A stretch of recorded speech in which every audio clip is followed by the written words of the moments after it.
আজকে আমরা এই ভিডিওটা করলাম হিমছড়ি পাহাড়ে যাওয়ার সময়। আসলে কি বলবো, জায়গাগুলো দেখে আমার খুবই ভালো লাগছে, অসাধারণ জায়গাটা। আসলে আজকে আমরা বাইর হয়েছি হিমছড়ি পাহাড়ে যাওয়ার উদ্দেশ্যে। জানি না কতটুকু সময় লাগবে, তবে যতটুকু মনে করি যেতে আমাদের হয়তো এক ঘন্টা 1.5 ঘন্টার মতো সময় লাগবে। হিমছড়ি কক্সবাজার থেকে 12 কিলোমিটার দূরে অবস্থিত হলেও কক্সবাজারের ডলফিন মোড় থেকে এর দূরত্ব মাত্র 8 কিলোমিটার দক্ষিণে। ডলফিন মোড় থেকে মেরিন ড্রাইভ হয়ে খুব সহজেই পৌঁছানো যায় এই জনপ্রিয় জায়গাটিতে। এছাড়াও হিমছড়ি একটা জাতীয় উদ্যান।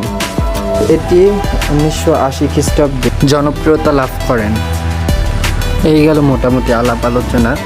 সো এখন বলবো আমার নিজের ব্যক্তিগত কিছু সমস্যার কারণ আজকের আবহাওয়াটা খুবই খারাপ। কারণ আজকে হালকা পাতলা বৃষ্টি পড়তেছে, আমাদের যেতে মোটামুটি সমস্যাই হতেছে।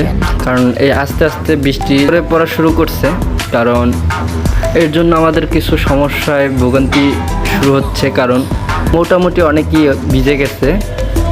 তারপর যারা আছে, অন্যের কথা বলবো কি, অন্য যারা আছে যারা খালি জিবে আসছে তাদের তো আরও মনে হচ্ছে আমাদের চাইতে বেশি সমস্যা হইতেছে। কারণ তারা পুরাটাই ভিজতেছে, কারণ আশেপাশে কোনো জায়গা নেই, থাকলেও মোটামুটি অনেক ডিস্টেন্স। তাই বলতেছি কি আপনাদেরকে সেফটি নিয়ে আসা উচিত। কারণ যখন বৃষ্টির সময় মোটামুটি বৃষ্টি পড়তেই পারে। কারণ সমস্যাটা আসলে মানুষের প্রতি না, সমস্যাটা হয়েছে যে আপনাদের নিজেদের যে ফোন, যেমন ইলেকট্রিক জিনিসগুলো থাকে বলতে গেলে ডিপ, তারপরে আরও মানি ব্যাগ, তারপরে কাগজপাতি তো থাকেই সাথে।